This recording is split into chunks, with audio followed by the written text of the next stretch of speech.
Hello everyone, welcome to Spy Classes. तो हमारे video series का पार्ट नंबर 10 है।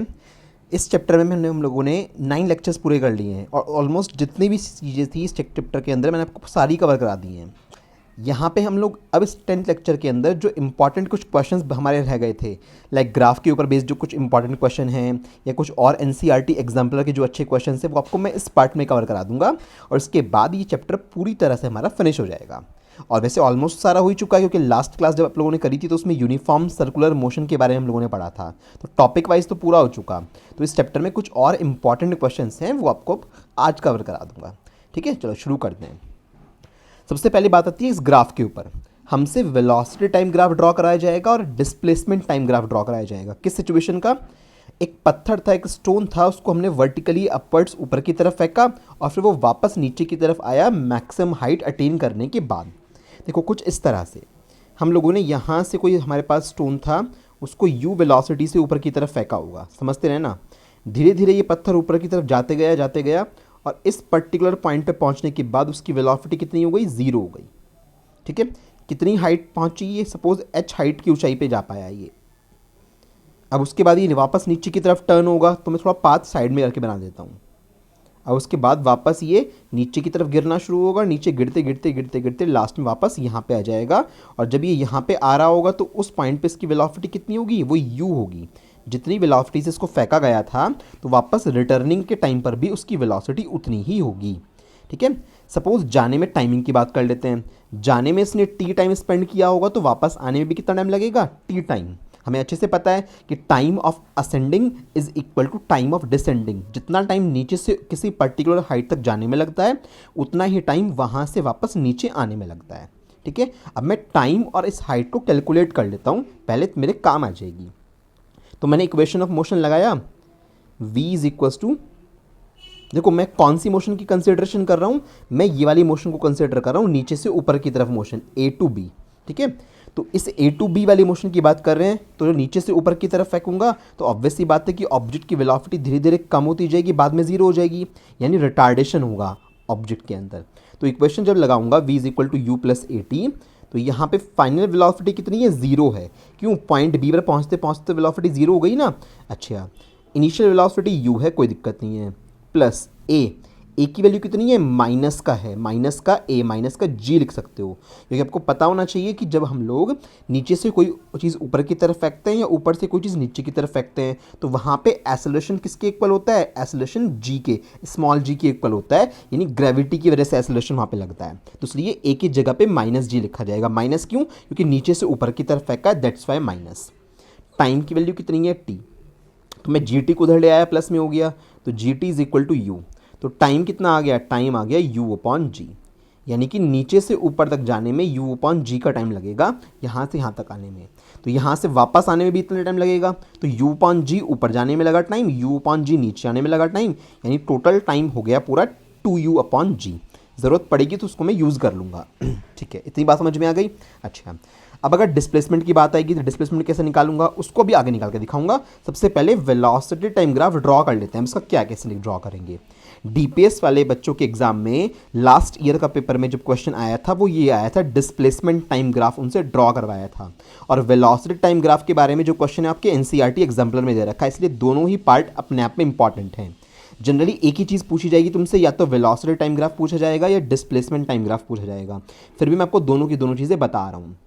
तो देखो ऐसा इसका वेलोसिटी टाइम ग्राफ होता है, इस तरह से डाउनवर्ड स्लोप वाली लाइन। इस एक्सिस पे हमारी वेलोसिटी है, इस एक्सिस पे हमारा टाइम है। देखते रहना ध्यान से। तो ये वेलोसिटी है, मैं यहाँ पे लिख देता हूँ इस चीज़ को कि सर ये वेलोसिटी है इस एक्सिस के ऊपर। देखो स्टार्टिंग में क्या था? टाइम स्लॉट 0 था, तो ऑब्वियस ही बात है कि वेलोसिटी कितनी थी? u थी, क्योंकि इनिशियली जब टाइम स्टार्ट नहीं हुआ था हम लोगों ने इस ऑब्जेक्ट को ऊपर की तरफ u वेलोसिटी से फेंका था। टाइम स्पेंड होते होते होते होते कितना हो गया? u अपॉन जी। आपने निकाला है ना अभी, मैक्सिमम हाइट पे टाइम कितना हो गया? u अपॉन जी। तो टाइम स्पेंड होते होते u अपॉन जी हो गया। तो वेलोसिटी कितनी हो गई उस टाइम में? तो धीरे धीरे वेलोसिटी ऊपर जाते जाते कम होती गई, तो वेलोसिटी को मैंने डिक्रीमेंट ऑर्डर में नीचे की तरफ दिखा दिया, यानी टाइम बढ़ता जा रहा है, वेलोसिटी का ग्राफ डाउनवर्ड आते जा रहा है, नीचे की तरफ आ रहा है ना ग्राफ। और जब टाइम हो गया u अपॉन जी तो वेलोसिटी कितनी हो गई है? देखो इस पॉइंट पे 0 वेलोसिटी पढ़ोगे ना, क्योंकि ऑब्वियस ही बात है कि यहाँ पे वेलोसिटी 0 वाले टाइम पे तो u थी, टाइम स्पेंड होता गया, सपोज इंटरमीडिएट किसी यहाँ पे टाइम पे देखो तो वेलोसिटी की वैल्यू पहले से आपको कम नज़र आएगी ना, देखो कम नज़र आ रही है, टाइम और स्पेंड हुआ, अब देख लो आप वैल्यू और नीचे हो गई। तो जैसे जैसे टाइम स्पेंड होता जा रहा है वैसे वैसे वैल्यू घटती जा रही है, घटती जा रही है। और जब टाइम हो गया यू अपॉन जी, यानी वो जब वो मैक्सिमम हाइट पे पहुंच गया तो वेलोसिटी कितनी हो गई, पूरी तरह से जीरो हो गई। तो ये तो अपवर्ड मोशन का ग्राफ है। आधा ग्राफ कौन सा है, ये अपवर्ड मोशन का। ठीक है बच्चों, तो ये अपवर्ड मोशन का इतना ग्राफ हो गया। अब इसके बाद क्या हुआ, ध्यान से सुनना। अब जैसे इसके बाद यहाँ से बॉल ने टर्न लिया है, वापस बॉल नीचे की तरफ आई तो वेलोसिटी की डायरेक्शन चेंज हो गई। पहले ऑब्जेक्ट की वेलोसिटी नीचे से ऊपर की तरफ थी और अब ऑब्जेक्ट की वेलोसिटी ऊपर से नीचे की तरफ है, यानी डायरेक्शन चेंज हो गई है। और धीरे धीरे वेलोसिटी इंक्रीज होती जाएगी जैसे जैसे यह बॉल नीचे गिरती जाएगी। तो इसलिए मैंने अब की बार जो आगे ग्राफ बनाया वो डाउनवर्ड डायरेक्शन में बना दिया, यानी वेलोसिटी की डायरेक्शन मैंने चेंज कर दी, नेगेटिव साइड में ले गया मैं ग्राफ को। तो देखो इस पॉइंट के बाद टाइम तो स्पेंड होता जाएगा, स्पेंड होता जाएगा। यू अपॉन जी ऊपर जाने में लगा था और यू अपॉन जी नीचे आने में लगेगा, तो टोटल कितना हो चुका होगा टाइम, 2u अपॉन जी। तो धीरे धीरे टाइम स्पेंड होता जा रहा है, वेलोसिटी इंक्रीज होती जा रही है। जब टाइम हो गया आपका u अपॉन जी तो उस टाइम पे वेलोसिटी कितनी रीड करोगे, वेलोसिटी कितनी हो गई, u माइनस यू। माइनस क्यों, क्योंकि पहले वेलोसिटी अपवर्ड डायरेक्शन में थी, अब वेलोसिटी डाउनवर्ड डायरेक्शन में है, मैग्नीट्यूड सेम है। पहले भी u वेलोसिटी थी, अब भी कितनी है, अब भी नीचे की तरफ आ गया जब वो पॉइंट उस जगह पे, तब भी वेलोसिटी u के बराबर ही है। तो इस ग्राफ से हमें समझ में आता है कि सबसे पहले तो टाइम स्पेंड होता गया, जब टाइम u अपॉन जी हुआ तो वेलोसिटी डिक्रीज होके जीरो हो गई। और उसके बाद जब टाइम और स्पेंड होता गया तो वेलोसिटी फिर इंक्रीज होती गई, बट रिवर्स डायरेक्शन में, अपोजिट डायरेक्शन में, क्योंकि पहले नीचे से ऊपर की तरफ फेंका था, अब ऊपर से नीचे की तरफ ही गिर के आएगी। तो इसलिए नीचे की तरफ ग्राफ चला गया। जब टाइम स्पेंड हो गया 2u अपॉन जी तो वेलोसिटी कितनी हो चुकी है, मैक्सिमम हो चुकी है। तो ये ग्राफ हमारा आता है। तो यहाँ से यहाँ तक का पोर्शन कौन सा है, ये डाउनवर्ड मोशन वाला ग्राफ है। तो इसको आप लिख सकते हो चाहो तो कि डाउनवर्ड अपवर्ड मोशन वाला पार्ट कौन सा है। बाकी जो मैंने ये एक्स्ट्रा बना के दिखाए हैं ये सब इनकी रिक्वायरमेंट नहीं है। मेन ग्राफ ये पर्पल कलर वाली लाइन है और बाकी ये डॉटेड लाइन से जो मैंने चीज़ें बना रखी हैं, टाइम लिख रखा है यू अपॉन जी, यहाँ पे 2u अपॉन जी, यहाँ पे प्लस का u, यहाँ पे माइनस का u, ये इंपॉर्टेंट है। ठीक है, तो आई थिंक आपको वेलोसिटी टाइम ग्राफ बहुत आसान था, समझ में आया होगा। अब बात करते हैं डिस्प्लेसमेंट टाइम ग्राफ की। अब डिस्प्लेसमेंट टाइम ग्राफ निकालने के लिए फिर से मैं ये चेक कर लेता हूँ कि जब मैंने इस बॉल को नीचे से ऊपर की तरफ फेंका था तो ये यहाँ पे आके इसकी वेलोसिटी जीरो हो गई थी और कितनी हाइट ट्रेवल कर चुका था, h हाइट ट्रेवल कर चुका था। टाइम कितना लगा था, टाइम में निकाल चुका हूँ ऑलरेडी, टाइम लगा था u अपॉन जी नीचे से ऊपर तक की तरफ जाने में। तो अब मैं हाइट और निकाल लेता हूँ कि ये कितनी हाइट ऊपर गया। ठीक है, एक साइड की मोशन की बात कर रहा हूँ फिलहाल तो, ताकि ये चीज़ें हमें बहुत मुश्किल ना लगे। तो मैंने क्या करा, मैंने थर्ड इक्वेशन या कोई सी भी लगा लो, आपकी मर्जी अब तो मैंने थर्ड लगाई, v square is equal to u square plus 2as। तो फाइनल वेलोसिटी तो जीरो है, इनिशियल u है, प्लस 2 a की जगह क्या रखूंगा, नीचे से ऊपर की तरफ फेंक रहे हो माइनस जी रखोगे। s की जगह क्या रखोगे, नीचे से ऊपर की तरफ कितनी डिस्टेंस चल चुके तुम, h डिस्टेंस चल चुके। तो ये माइनस का 2gh वाली टर्म इक्वल टू के इस साइड ले आया तो प्लस का 2gh बन गई। इक्वल टू में u स्क्वायर है तो h की कितनी वैल्यू आई, h की वैल्यू आई u स्क्वायर अपॉन 2g। मेरी बात समझ में आ रही है। इस तरह से तुम्हारे पास हाइट आ गई, यानी यहाँ से ऊपर तक मैक्सिमम कितनी हाइट तक जा पाया object, u square upon 2g height तक जा पाया। और वापस लौट के जब आएगा तो वापस इतनी हाइट नीचे गिर के वापस यहीं पे आ जाएगा। तो फाइनली डिस्प्लेसमेंट तो जीरो ही होना है। शुरुआत में धीरे धीरे डिस्प्लेसमेंट इंक्रीज होगा, फिर वापस अपनी पुरानी जर्नी पे आना शुरू हो जाएगा और धीरे धीरे डिस्प्लेसमेंट क्या हो जाएगा, लास्ट में डिस्प्लेसमेंट जीरो हो चुका होगा। तो ग्राफ देख लो कैसा बनता है इसका, इस तरह का यूं गोल शेप का, ओवल से शेप का इसका ग्राफ आता है। देखो यहाँ से यहाँ तक टाइम कितना स्पेंड हुआ है, u अपॉन जी, आपको अच्छे से पता है नीचे से ऊपर तक जाने में u अपॉन जी टाइम होता है। और डिस्प्लेसमेंट कितना हो चुका है उस टाइम में, u स्क्वायर अपॉन जी, आपने ये भी निकाल लिया। तो देखो धीरे धीरे ग्राफ ऐसे ऐसे मैंने बनाया, यानी जैसे जैसे टाइम बीतता जा रहा है वैसे वैसे ऑब्जेक्ट में डिस्प्लेसमेंट आता जा रहा है, यानी कि ऑब्जेक्ट अपने इनिशियल पोजीशन से ऊपर की तरफ जाते जा रहा है। इस पर्टिकुलर पॉइंट पे जाके, यहाँ पे जाके उसकी हाईएस्ट वेलोसिटी कितनी हो गई, हाईएस्ट वेलोसिटी कह रहा हूँ, डिस्प्लेसमेंट कितना हो गया, इस पॉइंट पे डिस्प्लेसमेंट हुआ सर u स्क्वायर अपॉन जी। हाँ, इतनी हाइट u स्क्वायर अपॉन जी की है। टाइम कितना स्पेंड हो चुका, टाइम u अपॉन जी स्पेंड हो चुका। अब बच्चों को इसमें एक डाउट ये आता है कि सर ये जो ग्राफ आपने बनाया, ये ग्राफ यहाँ पे u स्क्वायर अपॉन जी वाला जब टाइम था तो अपने ये ग्राफ ऐसे स्ट्रेट लाइन क्यों नहीं बनाया, ये कर्व क्यों बनाया ग्राफ ऐसे। स्ट्रेट लाइन भी तो आ सकता था, इस पॉइंट तक यहाँ तक ले आते, ये स्ट्रेट लाइन ग्राफ आ जाता। तो भाई बच्चों इसमें बात देखो, आपने नीचे से ऊपर की तरफ ऑब्जेक्ट को फेंका है, तो यहाँ पे ऑब्जेक्ट की जो वेलोसिटी होती है वो यूनिफॉर्म नहीं होती। ये नॉन यूनिफॉर्म मोशन का एग्जांपल था ना, फ्री फॉल वाला, याद करो। ऊपर से नीचे की तरफ कोई चीज़ गिराते हो, नीचे से ऊपर की तरफ कोई चीज़ फेंकते हो, तो वो नॉन यूनिफॉर्म मोशन का एग्जांपल होता है। इसलिए ग्राफ कैसा बना, कर्वेचर टाइप का बना, स्ट्रेट लाइन नहीं बना सकते आप, क्योंकि ऑब्जेक्ट की वेलोसिटी कांस्टेंट नहीं है, चेंज हो रही है टाइम के साथ। ठीक है बच्चों, तो ये हमारे पास इसलिए ऐसा कर्वेचर ग्राफ आया। ठीक है, हम हाईएस्ट पॉइंट तक पहुंच चुके। अब इसके बाद हमारी जो ये बॉल है वापस नीचे की तरफ गिरना स्टार्ट होगी, धीरे धीरे करते करते करते करते यहाँ पे इसकी वेलोसिटी वापस कितनी हो जाएगी, यू हो जाएगी। और टोटल डिस्प्लेसमेंट कितना हो जाएगा, जहाँ से फेंका था वापस घूम के उसी जगह पे आ गई, उसी लेवल पे आ गई, तो डिस्प्लेसमेंट जीरो हो जाएगा। इसलिए इस ग्राफ को वापस नीचे की तरफ झुलाता हुआ मिले आया। यानी जब time u square u upon g से स्पेंड होते होते होते कितना और हो गया, 2u अपॉन जी, यानी u अपॉन जी यहाँ तक, u अपॉन जी यहाँ तक, तो टोटल कितना हो गया 2u अपॉन जी। जाने और आने का टाइम सेम लगता है ना, तो वही है ये बात। और धीरे धीरे ऑब्जेक्ट का कर्व नीचे की तरफ आया, डिस्प्लेसमेंट कम होता गया, कम होता गया। जब टाइम स्पेंड हो गया 2u अपॉन जी, तो डिस्प्लेसमेंट कितना हो गया, वापस डिस्प्लेसमेंट जीरो वैल्यू का पढ़ा जाएगा। तो इस पॉइंट पे डिस्प्लेसमेंट कितना है, जीरो है। यही तो हुआ होगा, जहाँ से पत्थर चला था ऊपर की तरफ गया, घूम फिर के वापस वहीं पे आ गया, इसलिए डिस्प्लेसमेंट जीरो।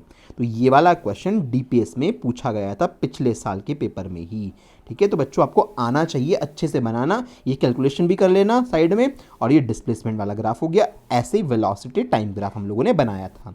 किस सिचुएशन के लिए ग्राफ बनाए हैं, कि जब ऑब्जेक्ट को नीचे से ऊपर की तरफ फेंकते हैं और फिर वो वापस रिटर्न होकर हमारे हैंड पे आ जाता है, उस सिचुएशन के ग्राफ हैं दोनों के दोनों। ठीक है, अब ये एनसीईआरटी एग्जाम्पल का एक क्वेश्चन हमारे पास दे रखा है। सिचुएशन क्या दी है, ध्यान से समझना। A girl walks along a straight path to drop a letter in the letter box. एक लड़की है, यहां पे सपोज करो एक गर्ल है ये, ठीक है, यहां से ये रोड है, यहां पे एक लेटर बॉक्स है, सपोज इस जगह पे एक लेटर बॉक्स है।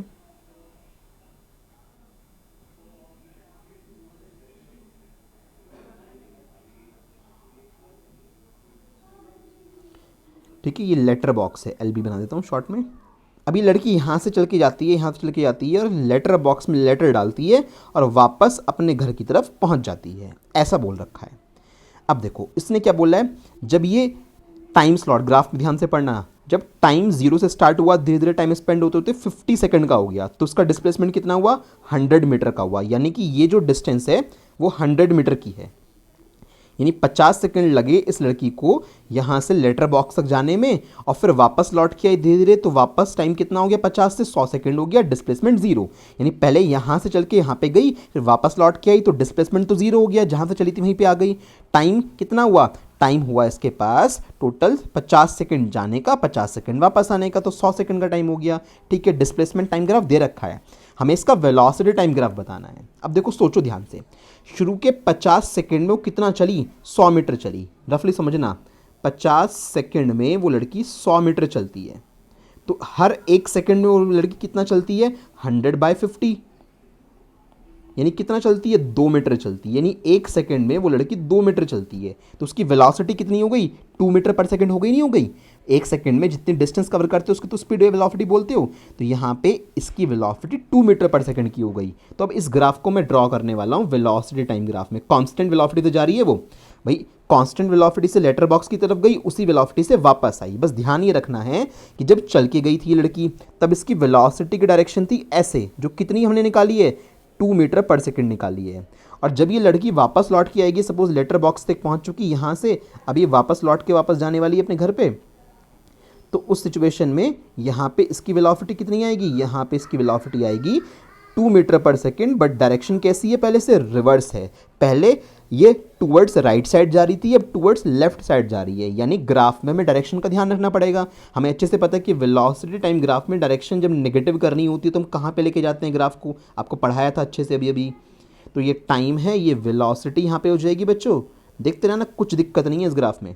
ये 50 सेकंड का टाइम इंटरवल, इसको यहीं से ट्रेस करके ऐसे लिख देता हूँ, यहाँ पे 0 हो जाएगा, यहाँ पे इस पॉइंट पे 50 सेकंड का टाइम इंटरवल हो जाएगा, ठीक है, और इस पॉइंट पे हमारे पास लगभग यहाँ पे 100 सेकंड का हो जाएगा।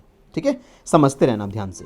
0 से 50 सेकंड लगे उसे यहाँ से पोस्ट ऑफिस तक की लेटर बॉक्स तक जाने में। कितनी स्पीड रही उसकी, 2 मीटर पर सेकंड रही स्पीड, तो 2 मीटर पर सेकंड मैंने यहाँ पे इस तरह से ड्रॉ कर दिया। ये स्ट्रेट लाइन आएगी बिल्कुल ऐसे पैरेलल, यानी यहाँ पे ये कितनी वैल्यू है इस एक्सिस पे, तो ये हमारे पास 2 मीटर पर सेकंड की वैल्यू है, यहाँ पे मैं 2 लिख देता हूँ, ठीक है। ये मीटर पर सेकंड में हमारी वेलोसिटी चल रही है, तो इस पॉइंट पे 2 मीटर पर सेकंड की वेलोसिटी से वो लड़की 50 सेकंड के बाद लेटर बॉक्स तक पहुंची, उसके बाद वापस रिटर्न होकर अपने घर की तरफ जाने लगी। अब जैसे रिटर्न होकर घर की तरफ जाने लगी तो वेलोसिटी तो 2 मीटर पर सेकंड की ही है, बट डायरेक्शन चेंज हो गई, यानी अब की बार मुझे यहाँ पे भी एक चीज़ शो करनी पड़ेगी -2, है ना। तो अब पहले जब ये लड़की 50 सेकंड बाद यहाँ पहुँच चुकी थी लेटर बॉक्स पे, उसके बाद जब ये वापस मुड़ के जाने लगी तो डायरेक्शन चेंज हो गई, यानी अब की बार ग्राफ यहाँ से स्टार्ट होगा, है ना। देखो इस तरह से यहाँ से स्टार्ट होगा और अब ये धीरे धीरे ग्राफ आगे की तरफ ऐसे चलेगा। देखते रहिए ध्यान से। स्टार्टिंग में जब 0 से 50 सेकंड का टाइम था तो वेलोसिटी 2 मीटर पर सेकंड थी, पॉजिटिव वाली साइड पे दिखाई है। 50 सेकंड के बाद ये लड़की वापस लेटर बॉक्स से अपने घर की तरफ जा रही है तो डायरेक्शन चेंज हो गई, +2 की जगह -2 यहाँ से शुरू हुआ और टाइम स्पेंड होते गया, 50 सेकंड और लगे धीरे धीरे करते करते, तो कितने सेकंड हो गए, 100 सेकंड हो गए। तो यहाँ से इस तरह से डॉटेड लाइन बना के ये ग्राफ बनाओगे। डार्क लाइन जो शो करी है ना बच्चों, ध्यान रखना, ये डार्क लाइन ही हमारे काम की है, एक तो ये और एक ये हमारा वेलोसिटी टाइम ग्राफ इस सिचुएशन का बना है, ये और ये। बाकी लाइन सब डॉटेड आएंगी, बाकी कोई भी डार्क लाइन नहीं आएंगी। डन। तो इस तरह से इसको ड्रॉ करेंगे वेलोसिटी टाइम ग्राफ। इसका मैंने इस सिचुएशन को दिखाते हुए ऐसे बना लिया, ये हमारा आंसर है, ठीक है बच्चों। चलो अब इसके बाद बात आती है अगले क्वेश्चन में, ये भी एनसीईआरटी एग्जाम्पलर से है। 2 stones are thrown vertically upward simultaneously with their initial velocities u1 and u2 respectively। Simultaneously का मतलब क्या, एक साथ नीचे से ऊपर की तरफ 2 पत्थरों को फेंका गया अलग अलग वेलोसिटी से। इसको u1 से फेंका गया और उसी टाइम पे एक और पत्थर को u2 से फेंका गया। Prove that the height reach by them would be in the ratio of u1 square ratio u2 square.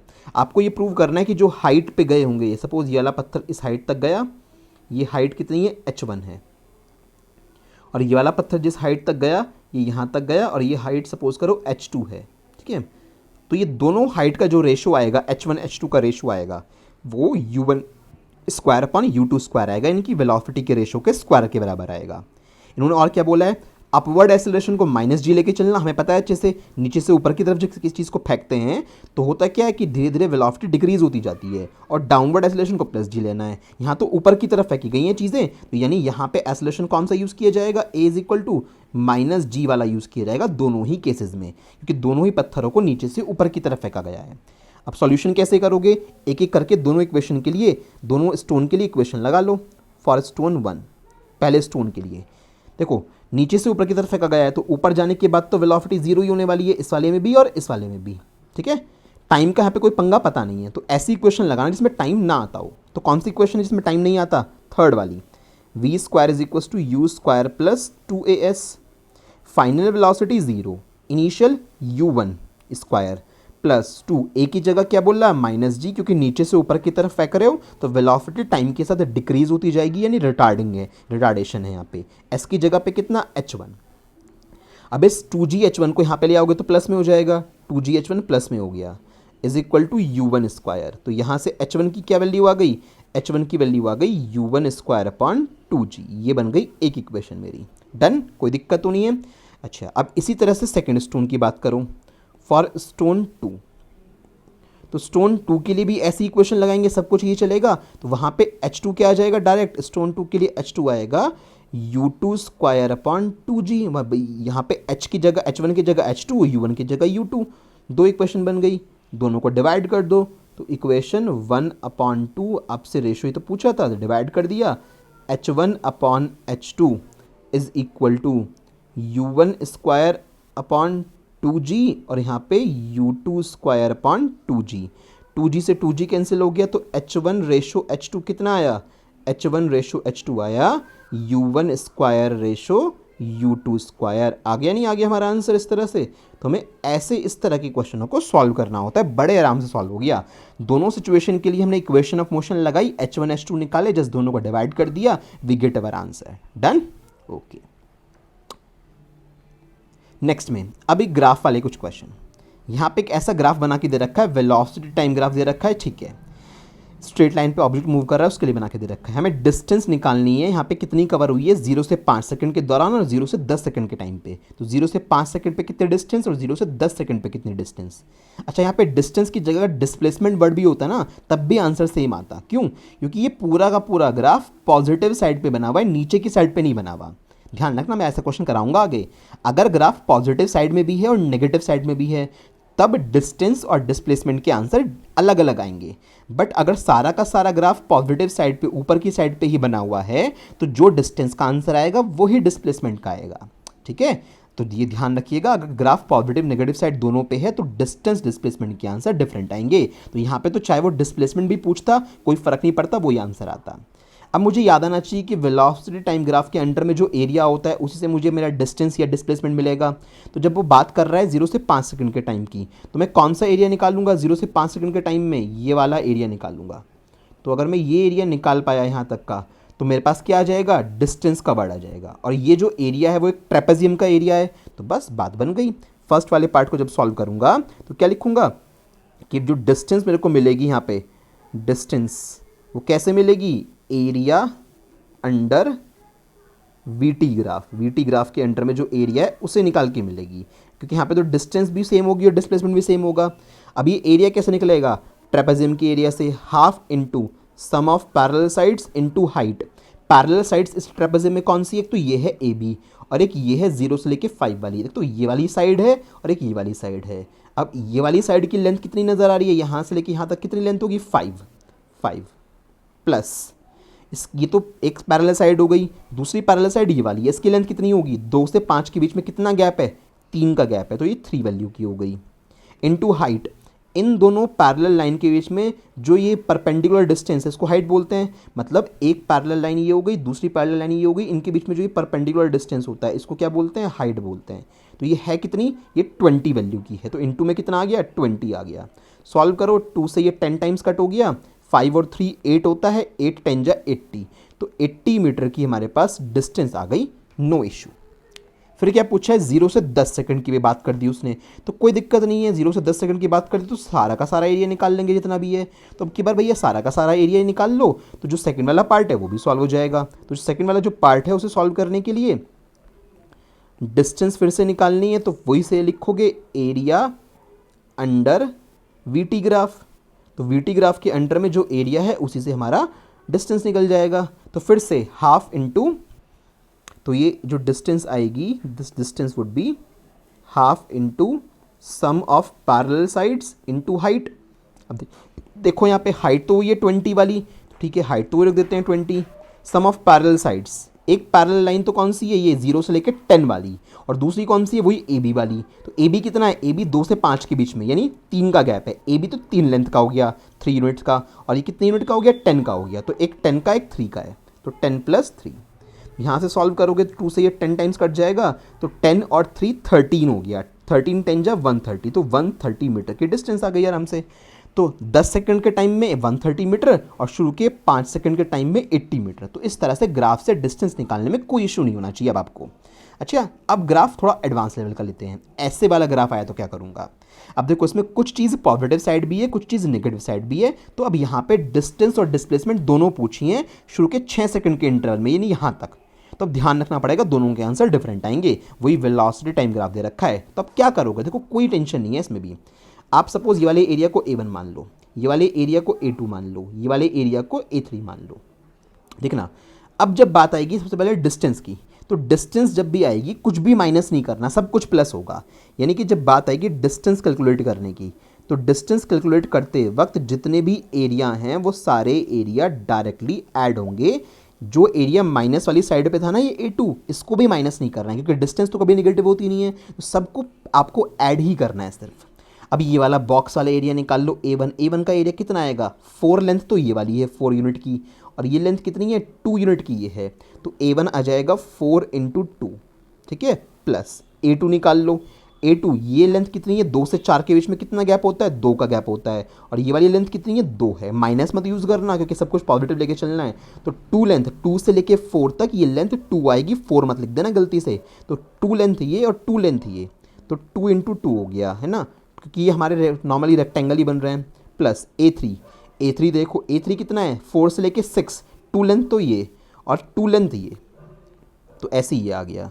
तो कितना हो गया 2 2 जा 4, 2 2 जा 4, 4 और 4 8, और 8 और 8 16 मीटर की यहाँ पे डिस्टेंस आ गई। कोई दिक्कत वाली बात तो नहीं है। तो 0 से 6 सेकंड में सारे एरिया जितने भी होंगे सबको ऐड कर रहे हैं, सिंपल, कुछ नहीं है। अब डिस्प्लेसमेंट निकालना है मेरे को, तो डिस्प्लेसमेंट निकालते वक्त क्या करूँगा ध्यान से, तो डिस्प्लेसमेंट मैं यहीं निकाल देता हूँ। तो यहाँ पे जो एरिया प्लस के हैं मतलब पॉजिटिव साइड में उनको तो ऐड करोगे, जैसे A1 और A3 को तो ऐड करूँगा, ये पॉजिटिव साइड में है ये वाले, और ये A2 नेगेटिव वाली साइड में, इसको मैं सब्ट्रैक्ट कर दूंगा, बस इतना सा काम है। A1 कितना आया था, A1 ये था 8, प्लस A3 कितना आया था 4, माइनस A2 कितना था 4, तो कितना आंसर रह गया 8 मीटर हमारा आंसर रह गया। तो मेरी बात क्लियर हो गई ना। तो ऐसे ग्राफ से डिस्टेंस डिस्प्लेसमेंट निकालने में डरना नहीं है। तो यहाँ पे जो पॉजिटिव वाले होंगे वो एक जगह ऐड कर दो, जो नेगेटिव वाले होंगे उनको हटा दो, अगर डिस्प्लेसमेंट निकालना है, क्योंकि वेक्टर क्वांटिटी है, प्लस माइनस देखना पड़ेगा। डिस्टेंस में कुछ माइनस होता ही नहीं है, तो सब कुछ ऐड करना होता है, कोई फर्क नहीं पड़ता एरिया नेगेटिव में है या पॉजिटिव में है। ठीक है भाई, चलो कुछ इंपॉर्टेंट एमसीक्यू पर जाते हैं। ये एनसीईआरटी एग्जाम्पल का एमसीक्यू है, बच्चों ने पूछा भी था। If the displacement of an object is proportional to the square of time, displacement यानी एस प्रोपोर्शनल है टाइम के स्क्वायर के, ऐसा इन्होंने बोला है, तो इनमें से कौन सी चीज़ ट्रू होगी। अब आप एक काम करो, यहाँ से 2 तो टी है ना, एक टी को नीचे ले आओ एस के, तो s upon t proportional to सिर्फ टी बचा, 2 में से एक टी नीचे आ गया। अब डिस्प्लेसमेंट अपॉन टाइम क्या होता है, डिस्प्लेसमेंट अपॉन टाइम वेलोसिटी होती है, तो velocity is proportional to t, ये आ गया ना एक इक्वेशन हमारे पास बन के। तो अगर वेलोसिटी प्रोपोर्शनल टू टी आई, मतलब टाइम बढ़ेगा तो वेलोसिटी भी टाइम के साथ बढ़ेगी, यानी ग्राफ कैसा होगा, अगर वीटी ग्राफ ड्रॉ करने लगूंगा इसका, तो वीटी ग्राफ इस तरह से एक स्ट्रेट लाइन बनेगा, यानी कि ऑब्जेक्ट की जो टाइम के साथ वेलोसिटी है वो यूनिफॉर्म रेट से बढ़ रही है। तो या तो ये बोल लो कि यहाँ पे ऑब्जेक्ट के पास क्या है, देखो वेलोसिटी कांस्टेंट नहीं है, वेलोसिटी में लगातार इंक्रीमेंट हो रहा है, कांस्टेंट वेलोसिटी होती तो ये वाला ग्राफ कैसे आता, ये वाला वीटी ग्राफ हमारे पास इस तरह से आता। इसका मतलब क्या है, टाइम के साथ वेलोसिटी में कोई चेंज नहीं है, वेलोसिटी यूनिफॉर्म है। बट ऐसा थोड़ी ना है, यहाँ पे टाइम के साथ साथ वेलोसिटी इंक्रीज हो रही है। एक्सप्रेशन तो यही बोल रहा है जो आपने यहाँ से निकाला है, यानी टाइम बढ़ रहा है वेलोसिटी बढ़ रही है, तो क्या हुआ, ये यूनिफॉर्म एक्सेलरेशन का एग्जाम्पल हुआ। देख लेना आपने ग्राफ को खोल के, जहाँ पे वीटी ग्राफ ऐसा आया होगा तो मैंने वहाँ पे आपको यूनिफॉर्म एक्सेलरेशन ही बताया होगा। तो कौन सा ऑप्शन करेक्ट हो जाएगा यहाँ पे, बी वाला ऑप्शन। तो ऑब्जेक्ट में यूनिफॉर्म एक्सेलरेशन होगा। तो ऐसे क्वेश्चन को इस तरह हम लोग हैंडल कर सकते हैं। अगला देखो, ये मैरी गो राउंड वाला झूला होता है, काफ़ी बच्चों ने झूला भी होगा। Suppose a boy is enjoying a ride on a merry go round which is moving with a constant speed of 10 metre per second, constant speed से जा रहा है 10 से। It implies that the body is, इनमें से कौन सा सही है। अब देखो मैरी गो राउंड एक सर्कुलर मोशन का एग्जाम्पल है, सिंपल सी बात। कैसी मोशन है, वो भी यूनिफॉर्म सर्कुलर मोशन का एग्जाम्पल होता है, गोल गोल घूम रहे हो अब यहाँ पे। और यूनिफॉर्म सर्कुलर मोशन की अगर मैं बात करूं तुमसे, तो यूनिफॉर्म सर्कुलर मोशन के जो इंपॉर्टेंट पॉइंट होता है उसमें ये होता है कि सर स्पीड तो रहती है कांस्टेंट, स्पीड तो चेंज नहीं होती, वो उसने बोला भी है, ये रहा constant speed, but direction change होती है हर पॉइंट पे। आपको पता है ना, गोल गोल घूम रहे तो हर पॉइंट पे डायरेक्शन चेंज होगी, और डायरेक्शन चेंज होगी तो ऑब्वियस सी बात है कि वेलोसिटी भी क्या होगी, वेलोसिटी भी चेंज होगी, है ना। तो इसका मतलब ये यूनिफॉर्म सर्कुलर मोशन का एग्जांपल हुआ, तो स्पीड तो कांस्टेंट दे रखी है, डायरेक्शन चेंज होने की वजह से वेलोसिटी भी चेंज होगी, यानी वेलोसिटी यूनिफॉर्म नहीं हो सकती, तो ऑप्शन डी कट हो गया। देखो उसने बोला था मूविंग विद यूनिफॉर्म वेलोसिटी, नहीं भैया पॉसिबल नहीं है, यूनिफॉर्म वेलोसिटी कैसे ले आओगे सर्कुलर मोशन के अंदर। इसके अलावा रेस्ट में, रेस्ट का भी कोई मतलब नहीं है, चल रही है चीज़। तो moving with no acceleration, acceleration नहीं है ना, ये भी गलत है, एसेलेरेशन होता है। कौन सा, देखो अगर ऐसे कोई चीज़ गोल गोल घूम रही है तो सेंटर की तरफ उस पर एसेलेरेशन लगता है ना, इसको सेंट्रीपिटल एसेलेरेशन बोलते हैं। इस तरह के एसेलेरेशन को क्या बोलते हैं, सेंट्रीपिटल एसेलेरेशन, जो टूवर्ड्स द सेंटर लगता है। और ऑब्जेक्ट की वेलोसिटी कैसे होती है, ऐसे, हर पॉइंट पे ऑब्जेक्ट की वेलोसिटी टेंजेंशियल होती है और एसेलेरेशन ऐसे होता है। तो एसेलेरेशन हमेशा काम करता है यूनिफॉर्म सर्कुलर मोशन में, सेंटर की तरफ काम करता है। तो ये एसेलरेटेड मोशन का एग्जांपल है। मेक श्योर, इंपॉर्टेंट एमसीक्यू है, you must know that. Uniform velocity क्यों कट हो गई, डायरेक्शन चेंज होने की वजह से वेलोसिटी तो चेंज होती रहेगी हर पॉइंट पे, तो वो कांस्टेंट थोड़ी ना हुई। तो इसमें एसेलरेशन जरूर होता है इस मोशन के अंदर, जो कि सेंटर की तरफ वर्क करता है, जिसको सेंट्रीपिटल एसेलरेशन बोलते हैं। ठीक है, अब ऐसा ही एक क्वेश्चन है, ये आप होमवर्क से कर लेना, बिल्कुल सेम टू सेम। डिस्टेंस और डिस्प्लेसमेंट पूछा है शुरू के 5 सेकंड में। तो देखो ये वाला जो एरिया है, इस वाले एरिया को क्या कर लोगे, पॉजिटिव A1 मान लेना, इसको A2 मान लेना, इसको A3 मान लेना। A1 A2 वाले एरिया ट्राइंगल के हिसाब से निकलेंगे, half into base into height से, कोई दिक्कत नहीं है। ये रेक्टेंगल के हिसाब से निकलेगा, लेंथ इंटू ब्रेथ से। तो आपको जब डिस्टेंस निकालनी होगी तो तीनों एरिया ऐड कर लेना, जब डिस्प्लेसमेंट निकालना होगा तो इन दोनों को ऐड करोगे प्लस वालों को और इस वाले को माइनस कर देना। तो ये आंसर्स आएंगे, चेक कर लेना। अच्छा इंपॉर्टेंट क्वेश्चन है कि जो कराए थे उसके ऊपर बेस्ड तुम्हारे ये क्वेश्चन अब आराम से हो जाएंगे। तो इस तरह से मैंने तुम्हें ये वाला चैप्टर पूरा कंप्लीट करा दिया, इसमें कोई भी चीज़ ऐसी नहीं जो मैंने आपकी छोड़ी हो। ठीक है बच्चों, तुम्हारा एक एक चैप्टर फिजिक्स केमिस्ट्री बायोलॉजी में पूरा हो चुका है। अब इसके बाद जब नेक्स्ट क्लास आएगी तो वहाँ से मैं बायोलॉजी का चैप्टर नंबर 2 यानी टिश्यूज़ वाला चैप्टर स्टार्ट करूँगा। ठीक है, तो सेकंड चैप्टर हमारा टिश्यूज़ है, क्योंकि हमने सेल के बारे में पढ़ लिया। अब जब सेल्स कंबाइन होंगे आपस में, बहुत सारे सेल्स इकट्ठा हो जाएंगे तो टिश्यू बनाते हैं वो, तो टिश्यू वाले चैप्टर से अब हम लोग अपनी नेक्स्ट स्टोरी स्टार्ट करेंगे। तब तक आप इन चैप्टर्स को एक बार गो थ्रू हो जाइए अच्छे से, एक बार इनको रिवाइज कर लेना, सो दैट आपको आगे की चीज़ें ज़्यादा बेटर वे में अंडरस्टैंड हो सके। ठीक है बच्चों, चलो।